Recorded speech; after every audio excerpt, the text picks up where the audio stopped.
கடந்த 2012ஆம் ஆண்டு முதல் கரூர் மாவட்ட ஆட்சித்தலைவர் தலைமையிலே 4 ஆய்வு கூட்டங்கள் நடத்தப்பட்டன. அந்த ஆய்வு கூட்டங்களின் தொடர்ச்சியாக திருக்கோயில்களுக்கு சொந்தமான சொத்துக்களை மீட்பது குறித்து நடவடிக்கைகள் அப்போது துவங்கப்பட்டு சீராக நடைபெற்றுக் கொண்டிருந்தது. இடைக்காலத்திலே இந்த ரியல் எஸ்டேட் மாஃபியா கும்பல்கள் அதனுடைய பொருளாதாரம், படைபலம், அரசியல் பின்னணி, சதி, சூழ்ச்சி, வஞ்சம் போன்ற செயல்களினாலே அரசு நிர்வாகமானது தன்னுடைய ஸ்திரத்தன்மை இழந்து அவர்களுக்கு அடிமையாக போகக்கூடிய சூழல் ஏற்பட்டு அனைத்தும் அப்படியே நின்று போனது என்பது யதார்த்தமான உண்மை இன்னைக்கு.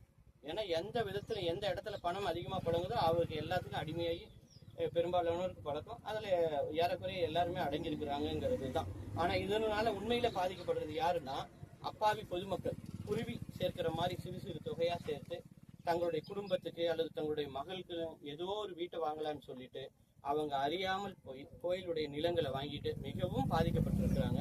அப்படியெல்லாம் ஏற்படக்கூடாதுங்கிறதுக்காக தான் ஒரு பகிரங்கமான நடவடிக்கை எடுக்க சொன்னோம். 120 ஆண்டுகளுக்கு முன்பு இருந்த பத்திரப்பதிவு ஆவணங்கள், வருவாய்த்துறை ஆவணங்கள், நில அளவை ஆவணங்கள் இதையெல்லாம் ஒப்பிட்டு அரசு பகிரங்க நடவடிக்கை மேற்கொள்ளணும்னு அதை இதுவரையிலும் பண்ணல.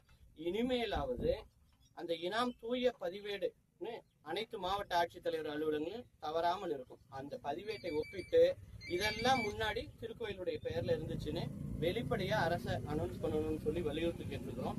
இப்பொழுது என்னன்னா கரூர் அருள்மிகு கல்யாண வெங்கடரமண சுவாமி திருக்கோயிலுக்கு குறிப்பிட்ட சேவைகளுக்காக, அதாவது பூஜை நோக்கங்களுக்காக, சேவை இனங்களுக்காக எழுதி வைக்கப்பட்ட சுமார் 600 ஏக்கர் நிலங்கள் திருக்கோயிலுக்கு எந்த விதமான வாய்ப்பும் வழங்காமல், அதாவது அறிவிப்போ மற்ற தகவலை எதுவும் தெரிவிக்காமல் சுயமோட்டோ என்ற தன்னிச்சையாக எடுக்கப்பட்டு அப்போதைய நிலவை வட்டாட்சியர்களால் சட்டவிரோதமாக தனிநபர்களுக்கு ஆவணங்கள் மாற்றப்பட்டுள்ளது.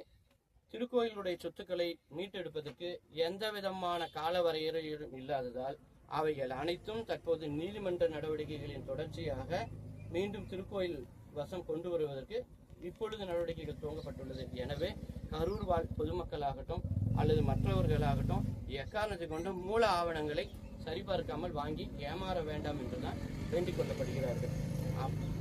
ஏற்கனவே ஏதாவது நீங்க வாங்கி ஏமாறந்திருந்தீங்கன்னா நீங்க யாரிடம் நிலத்தை கிரயம் பெற்றீர்களோ அவர்களிடம் உரிமையில் வழக்கினை அல்லது தக்க சட்ட ரீதியான பரிகாரங்கள் மூலமாக நீங்கள் மேற்கொள்வதற்கு உங்களுக்கு அனைத்து விதமான உரிமைகளும் உள்ளது. நீங்கள் நாடிக்கொள்ளலாம் என்பதுதான். கல்யாண வெங்கடரமண சுவாமி திருக்கோயிலுக்கு சொந்தமான 600 ஏக்கர் நிலங்கள் சட்டவிரோதமாக விற்பனை, அதன் பேர்ல தான் நடவடிக்கைகள். அந்தோணி, ஏமூர் உள்ளிட்ட கிராமங்கள் இதுல வருது. எல்லாரும் என்ன நினைக்கிறாங்கன்னா யாரையாவது ஒருத்தர் பிடிச்சா நின்று, அதெல்லாம் வாய்ப்பே கிடையாது. இயற்கையை விட மிஞ்சியது இந்த உலகத்துல கிடையாது. இயற்கைக்கு முன்னாடி ஒரு சிறு துரும்பு தான் இந்த மனிதனுடைய அறிவும் அவனுடைய செயல்பாடும். அதனால உங்களுடைய அரசியல் பலம் அதெல்லாம் எதுவும் எடுபட போறது இல்லை. இது கண்டிப்பாக இந்த நிலங்கள் அனைத்தும் திருக்கோயில் வசம் மீட்கப்படும். இதுவரை எவ்வளவு நிலங்கள் மீட்கப்பட்டிருக்கு? ஒரு 5% கூட இல்லைங்கிறது தான் உண்மையான சூழ்நிலை. 5% கூட இல்ல. ஏற்கனவே ஆங்கிலேயர்களுடைய காலத்துல ஆவணப்படுத்தி காப்பாற்றப்பட்ட நிலங்கள் கூட அதற்கு பிறகு இந்தியா சுதந்திரம் அடைந்த பிறகு வரப்பெற்ற அரசுகளால் காப்பாற்றப்படலைங்கிறது யதார்த்தமான உண்மை. நாளுக்கு நாள் சட்ட நடவடிக்கைகள் தொடங்கியிருந்தா பரவாயில்ல, அந்த சட்டத்தை வளைத்து பின்னோக்கு நடவடிக்கைகளை அடுத்தடுத்து வந்த அரசுகள் அடிமைத்தனமாக செயல்பட்டதுனால இதுல போதுமான வெற்றியை எட்ட முடியல அப்படிங்கிறது தான் யதார்த்தமான உண்மைங்க. இடமிருந்து அந்த நிலத்தை ஏன்னா அதுலயே இருக்கும், இந்த நிலத்தில் பின்னிட்டு வில்லங்கங்களோ இதர பிரச்சனைகளோ இருந்தால் நானே தீர்த்து வைக்கிறேங்கிற ஒரு வார்த்தையோட தான் நிலம் எப்பொழுதும் விற்பனை செய்ய முடியும். அவங்கள நாடி அதுக்கான பரிகாரத்தை அடைஞ்சுக்கணும். அது பத்திரப்பதிவு பொறுத்தவரை ஒரு விஷயத்தை புரிஞ்சுக்கணும். பத்திரப்பதிவு ஆவணமானது அந்த சொத்துக்குரிய உரிமை ஆவணமாக கருத முடியாது. நீங்க ஒரு நிலத்தை விற்கிறீங்க, அதுக்கு அரசுக்கு வருவாய் செலுத்துறீங்க, அவ்வளவுதான். அதுக்கு அடையாளமா ஒரு இது செலுத்துறீங்க. அதனால பத்திரப்பதிவு ஆவணத்தை வச்சு யாருமே எப்பொழுதுமே உரிமையெல்லாம் கொண்டாட முடியாது. அதுக்கான வாய்ப்பெல்லாம் கிடையாது. 600 ஏக்கருங்க இந்த இடத்துல. பொதுவா இந்த கரூர்லயும் ஏமூர்லயும் அருகருகே சுமார் 600 ஏக்கர் நிலங்கள் இருக்குது.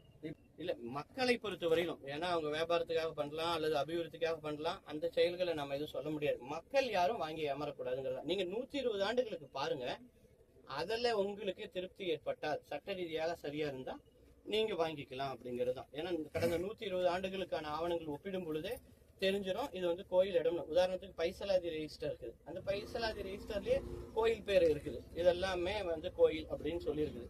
தற்போதைய ஆப்பதிவேட்டில் அது இல்லை. அப்ப நீங்க பைசலாதி ரெஜிஸ்டர் வெரிஃபை பண்ணிட்டு வாங்குங்க அப்படிங்கிறது. படுத்த வேண்டியது யாருடைய கடமை? அந்த மக்களுடைய வரி பணத்துல வாங்கி தங்களுடைய வாழ்வாதாரத்தை பெருக்கிக் கொள்ளக்கூடிய அரசு அலுவலர்களுடைய கடமை, தொடர்புடைய துறை அலுவலர்களுடைய கடமை.